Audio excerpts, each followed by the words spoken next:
Hi guys, it's Kelsi from Super Kickin' It with Kelsi, and I'm doing a little bonus horror movie and Halloween Ask Me Anything video because I just love this time of year. It's my favorite. October's the best, and horror movies are awesome. Halloween time, just the greatest time of the year.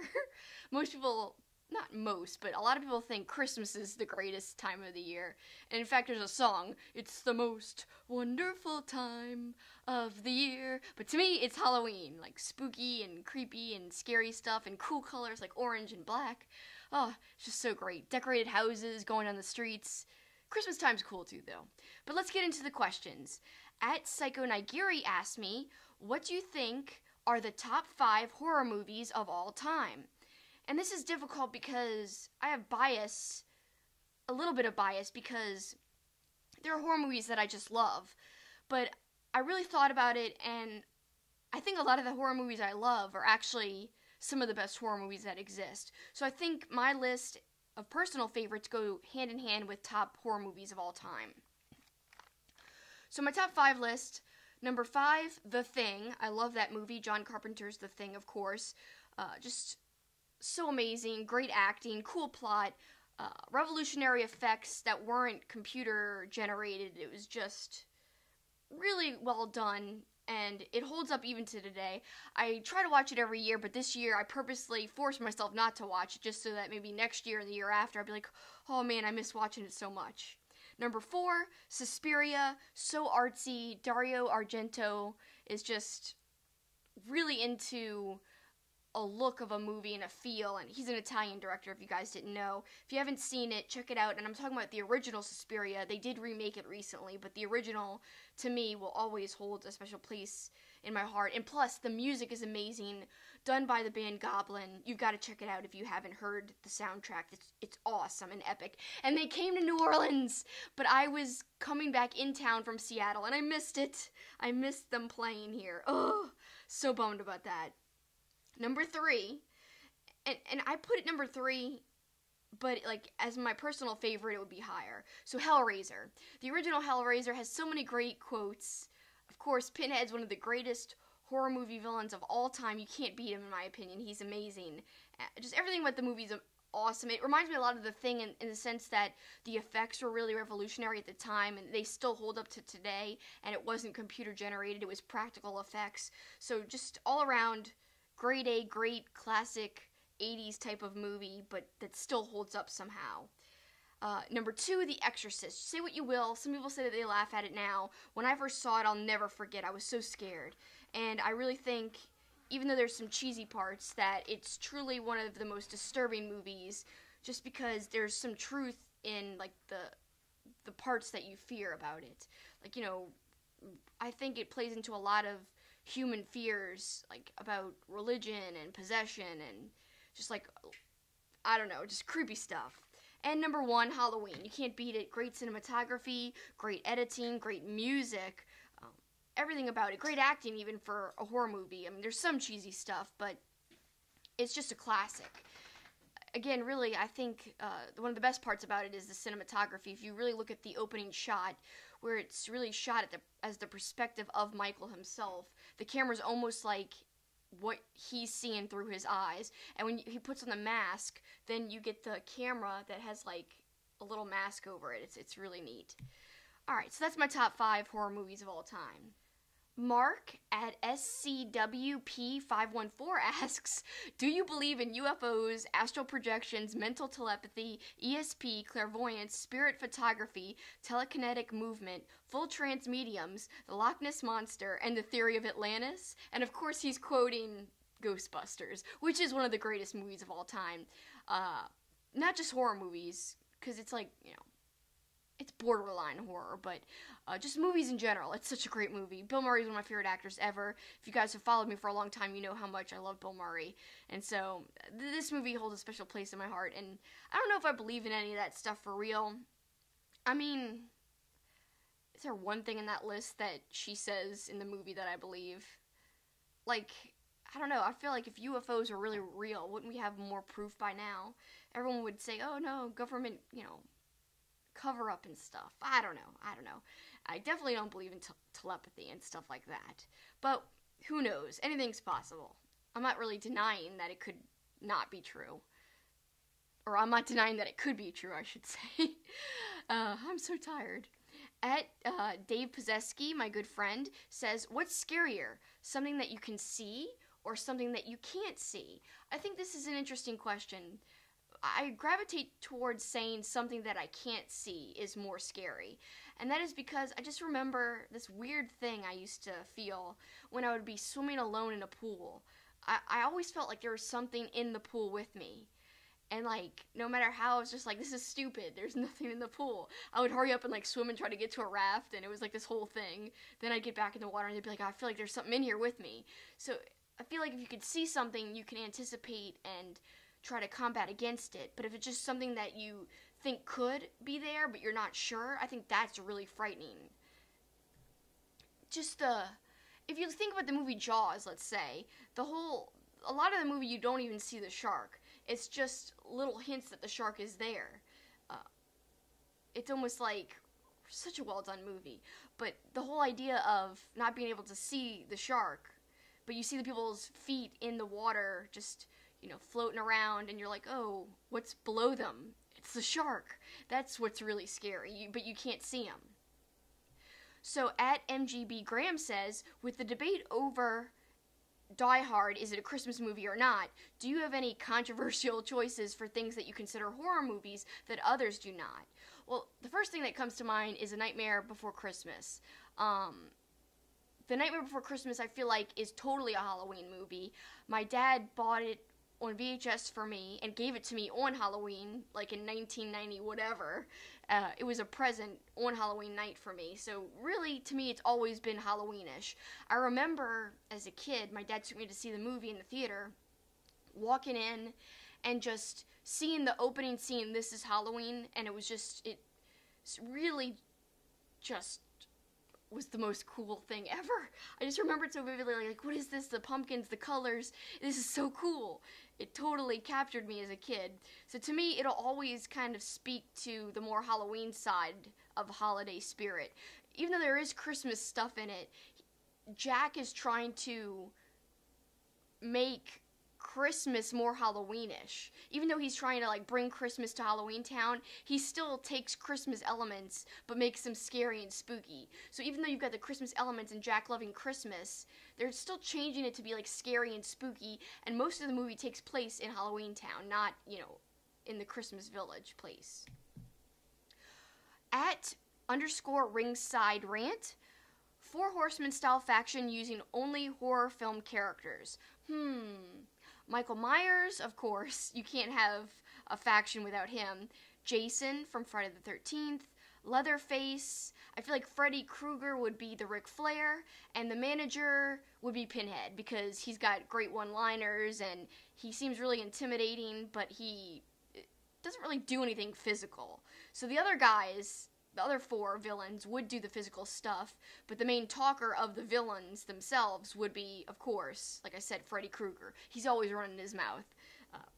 But he can back up what he says and actually, like, hurt people, kill people. Whereas, Michael, Jason, Leatherface, they don't really say much, but they get the job done too. So I think that'd be a perfect horror movie faction right there. Kind of reminiscent of the Four Horsemen. At JRH Writing, horror movie that everybody else loves that you thought was lame. Definitely, this is so easy to answer. It Follows. Got great ratings. Everyone says they like it. I hate it. I think the premise is silly. It's nonsensical. Not that there ever hasn't been other nonsensical Halloween movies, but this one just stretched it too far for me. I saw the reviews. I was expecting something so great. When I saw it, I was like, this is it? And it wasn't even scary. So to me, it's like, if critics love a horror movie, usually that can be a bad sign. I was just talking about this with my friend Burke. He says, you gotta be careful with horror movies because critics love a certain type of horror movie. They don't like the kind that are really, truly scary. They kind of like a more artsy type of film, and sometimes it just doesn't translate to a good movie. But, there are a lot of fans, though, that do like It Follows as well, not just critics. But me, I just never really liked it. It never captured me. It definitely didn't scare me. Once I saw it, I was like, never again. So I'm done with that movie. I'm not going to watch it ever again. Once was enough. At Boston Chris, worst date night horror movies, too lame or overhyped. Well, I don't know why this comes to mind, but I've got a great podcast that I love to listen to, Big Orange Couch podcast, and it's a 90s Nickelodeon podcast, and they talk a lot about Are You Afraid of the Dark episodes, and there was this one Versus episode, and one of the episodes that they were debating about was, God, what was it called? It was about the girl who's, like, dead, and she comes back to see her boyfriend. I'll have to look it up right now. But it's so corny, and in the Versus episode, the judges picked that one to beat the other Are You for the Dark episode that was actually way better. I think it was against Dead Man's Float, which was way better than this other one. God, I can't remember the episode. Episode where girl is dead with boyfriend. It's so bad. Like, everyone likes it. I think it's like Dream Girl. The Tale of the Dream Girl. Yeah, that's it. Yes, that's exactly it. So it was The Tale of the Dream Girl versus, I think it was Dead Man's Float. And I think Dead Man's Float is way better. But anyway, so I think, and they were arguing, one of their arguments was, the Dream Girl episode was a perfect date night Are You Afraid of the Dark episode, and I'm saying, like, no way. If someone put on that Are You Afraid of the Dark episode for me, I'd be like, you're lame, I'm leaving, because there's so many better episodes of Are You Afraid of the Dark that you could play for me that would bring back nostalgia, would be creepy, because the show really holds up really well if you look at it now. But worst date night horror movie, I can't really think of one. I mean, anything that is, like, too brutal might be kind of lame to watch, like, on a date or whatever. But I gotta stick with my original answer, change it from movie to Are You Afraid of the Dark episode. Do not play The Tale of the Dream Girl. I will be like, I'm leaving. It's just so cheesy and corny, and it's not scary at all. It's one of the most uneventful Are You Afraid of the Dark episodes, in my opinion. And you can see the twist coming a mile away. But anyway, it's got its merits. I just can't believe my boys from Big Orange Couch picked that episode over Dead Man's Float. I think one of my favorite co-hosts from the podcast, Melissa, was arguing for Dead Man's Float, and I really wanted her to win, but she didn't win the argument. Darn it. Then we've got another question from @PhantomLord87. Do you listen to any Halloween/horror themed music for the season? I listen to them all the time, as they're one of my favorite bands, but I'd suggest some old Danzig-era Misfits. And yes, I do like Misfits. In fact, one of my favorite songs around Halloween time or any time is Skulls. That's a great song. They also did a really cool cover of the Monster Mash I thought was great. But I have a ton of Halloween-themed music I listen to all throughout October, and sometimes I even start in September, late September. It sucks this year. It was really, really hot in Louisiana, and so when I was listening to the music, it wasn't as effective as past years when it's been cold and cool, and I'll roll down the car windows, and that's when it really feels like fall time and really Halloweenish. But yeah, this year, I gotta say, even with my Halloween music in the car, it didn't feel like truly like it was October or Halloween, unfortunately. But yeah, some of my favorite themes, I mean, like I said earlier, Goblin, who did the soundtrack for Suspiria, the Suspiria theme is incredible. The Halloween main theme is incredible. The Hellraiser, I think it's called Resurrection Waltz, where the body is coming back together in the movie. It's a literal waltz, and it's really eloquent but also creepy and, like, foreboding. I love that song. The Goosebumps theme song, of course, that's a TV show, not a horror movie, but God, that's a banger right there. I actually have this epic Halloween mix CD. It's like one of my favorite CDs I've ever made. It's got so many good songs on it. It's got Are You Afraid of the Dark theme song. It's got Goosebumps theme song. It's got, like, Fern Gully Toxic Love, which really isn't a Halloween theme song, but it's all about, I guess, like, kind of evil stuff, but not really. It's cheesy. But Tim Curry's awesome, and he sings the song. Another song that Tim Curry sings is Anything Can Happen on Halloween from the made-for-TV movie The Worst Witch. It's so cheesy. If you haven't seen it, look it up on YouTube. It's incredible. Oh my god, it's like the best 80s cheese you'll ever see. And Tim Curry, like I said, he's amazing. So that's on my Halloween CD. Children of the Corn has a great theme song. The Lost Boys, awesome theme as well. Exorcist, Tubular Bells. Even though it's really not in the movie that much, it's actually like only in the movie for like 20 or 30 seconds. She's like walking down a road and there's leaves blowing, and she's either passing a church or passing by the alley, I can't remember, by her house. But that's when Tubular Bells plays, and it's not for very long. But a lot of people associate Tubular Bells with Exorcist, and it is creepy, but there's a really cool breakdown part near the end of the song where it's actually quite upbeat. Night on Bald Mountain's really great. That scene from Fantasia with Night on Bald Mountain playing over it, just so incredible. Great visuals and great music to go with it. That makes that scene with Chernabog in Fantasia one of the greatest in any animated movie ever. It's just so well done. The animation's top notch too. It's probably some of the best animation ever. Like the demon, like you wouldn't see that in a kids movie today. That's another thing that makes it great and unique. Something that you just wouldn't see in kids movies today. Man, there's so many other Halloween themes that I love. I wish I could just go down the track listing of my CD because it's just chock full of great stuff. Of course, I've got the Ghostbusters theme on there. What else do I have on there? This really random song, another song by Goblin, from the movie Profondo Rosso. I always say it wrong. It's translated to Deep Red. The theme to that movie is awesome. It's got like this heavy organ in it, but also like an electronic sound. Really just reminds me of fall time. It's not scary or anything. I just like the way it sounds. Of course, people like the Monster Mash. Werewolves of London is really good. What else do I like? I don't know, there's so many good ones. It's hard to not miss one, because I know I'm probably missing a ton right now, but I would have to say Tubular Bells is probably one of my favorites. Like I said, Profondo Rosso is another favorite of mine. Suspiria, all those are good. This is Halloween from Nightmare Before Christmas. That one's great too. I mean, you can't not go through Halloween time without playing that song at least once. It's epic.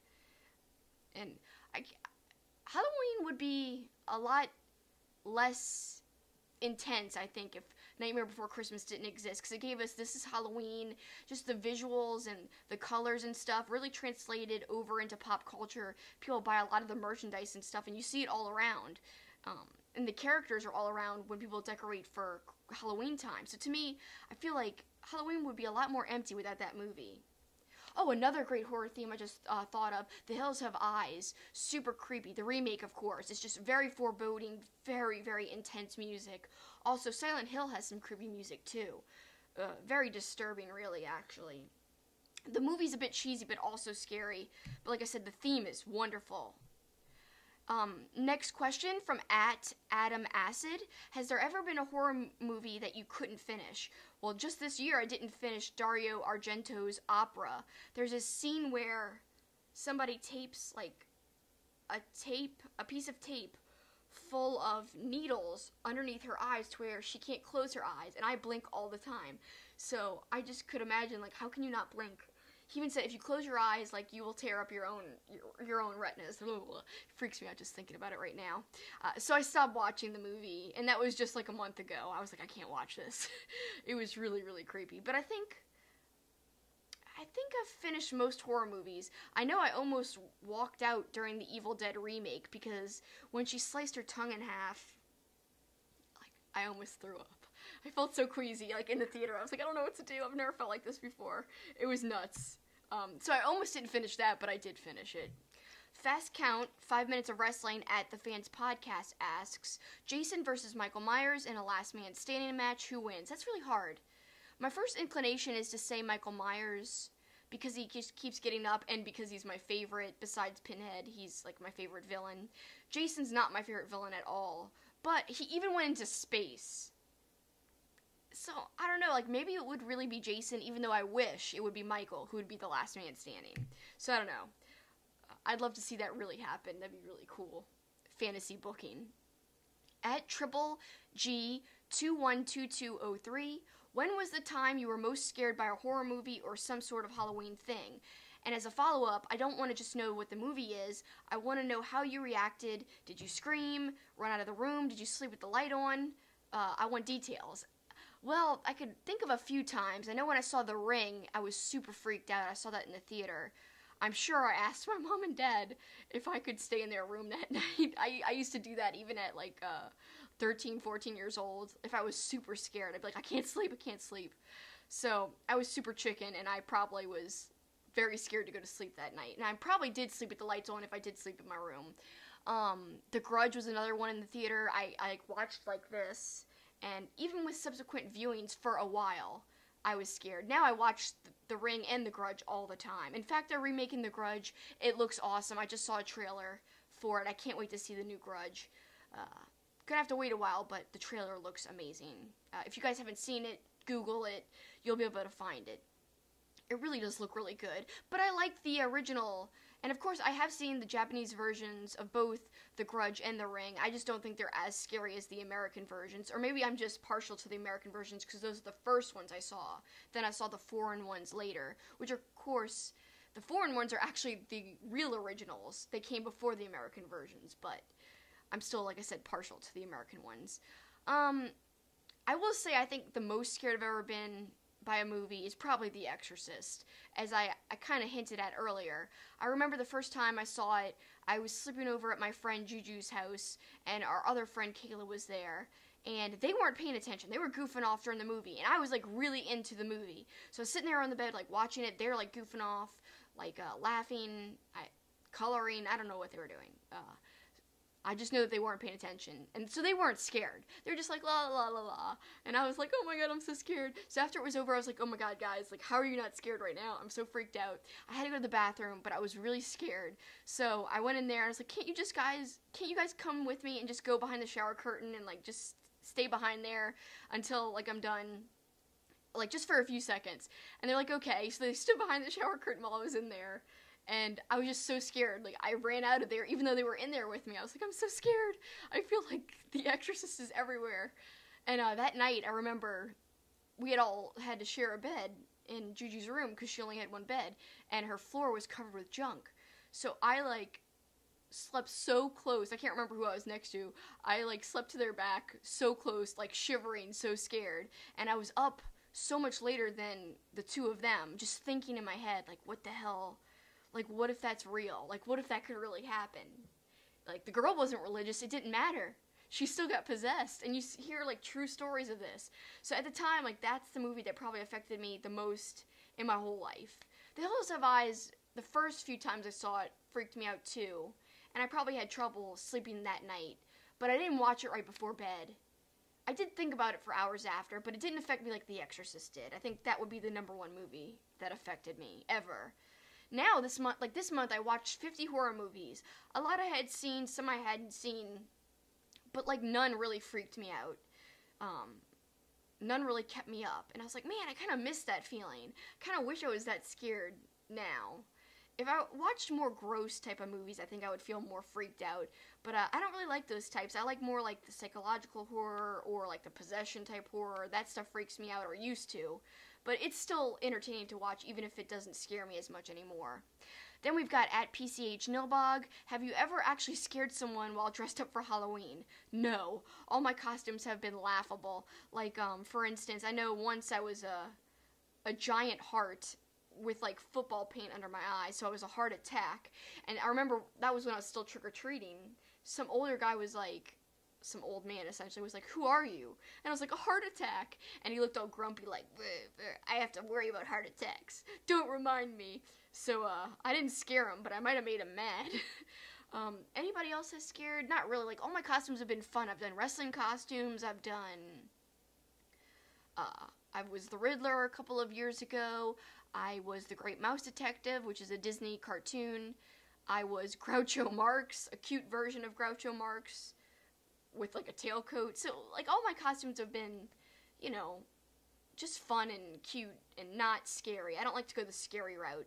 And even if I was dressed as something cute or scary, either way, I wouldn't try to scare somebody on purpose, I suppose. I probably, even if I wanted to, wouldn't be capable of doing so. Derek at Derek Stark says, what elements would you put in a horror movie to make it the all-time best movie ever made? I just think a lot of horror movies rely on jump scares, but once you see it once, it goes away. I think my favorite horror movies have more of a psychological element to them where you're thinking about it for hours and hours and days. Like, what does that mean? Could that really happen? Also, elements of truth, I think, are important. Also, I don't think you have to see the monster too much, or the bad guy, or whatever the antagonist is, whether it's an idea, a demon, a ghost, a villain, a horror movie villain, or like a murderer. Like, I don't think you should see it too much, but I think you should see it a little bit. Also, I feel like I like possession movies a lot. For some reasons, those freak me out, so I would probably put that in a horror movie if I were to make one. But I think, like, real life type of stuff, like, you know, murder stuff and violent stuff, that stuff is really creepy. And if you really want to scare people, I think you put that type of stuff into your movie. Even though those are my probably least favorite horror movies to watch in actuality. I more prefer, like, ghosts and all that other stuff. But I think there's ways you can make a horror movie great and classic. Definitely not CG heavy. I think that is a downfall of today's horror movies. They just rely so heavily on CG to where, I don't know, a lot of the illusion, a lot of the suspense is lost, and practical effects sometimes just look so much better and more believable. You would think it'd be the opposite, but actually practical effects, like, that's why The Thing is still great. That's why Hellraiser's still great. It looks so creepy and gross, some of the stuff in it, but also believable, and it holds up to today. Whereas CG, I feel like it's just not as good. Another good theme song I didn't think about earlier, The Thing has a great theme song with an epic bass line, like, doo-doo. That's a good theme. At Rich Gustafson, what was your favorite candy you got in your bag as a kid? Probably Fun Dip. I really liked Fun Dip. I also loved Snickers and Reese's Cups, Pixie Sticks, the kind of candy that looks like, you know, they would sell those fake cigarette candies, but, like, you know, by the time I was a kid, they stopped calling them cigarettes, but it was just, like, you know, plain, like, sticks. Those types of candy I liked a lot. Root beer barrels, pretty much I like candy. Any candy I got as a kid, I was like, yeah, candy. And I would hide it too, so that my mom and dad couldn't eat it. I hogged it to myself. At Morrison's Prof, much like many other holidays, many of us have traditions for Halloween. Do you have anything you simply must do? Watch horror movies, listen to my Halloween CD, as I discussed before. I have to listen to the CD. And I almost listen to it, like, every time I'm in the car the whole month. I don't listen to, like, normal music for the whole month.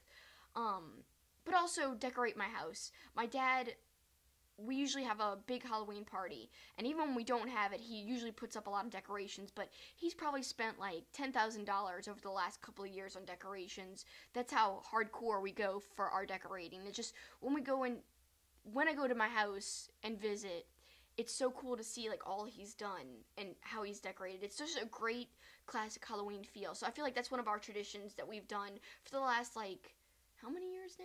Probably like 8 or 9 years. We have to decorate, and I have to listen to my music, and I have to watch at least some horror movies. So that's my thing.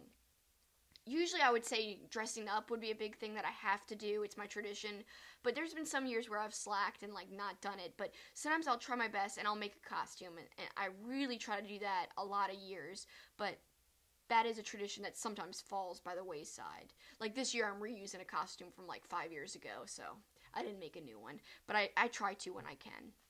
At Kellen Nitro, your guilty pleasure Halloween wrestling pay-per-view to watch is what? Well, I never really grew up a wrestling fan. I'm a newer fan, like, the last 6 years. So all I've seen are, like, old WCW Halloween Havocs. And so to me, like, any of those are good. I don't really know of any other, like, Halloween pay-per-views per se. But any Halloween Havoc is thematic and perfect to watch. Take the Bump at Take the Bump Pod. What's your favorite scary movie?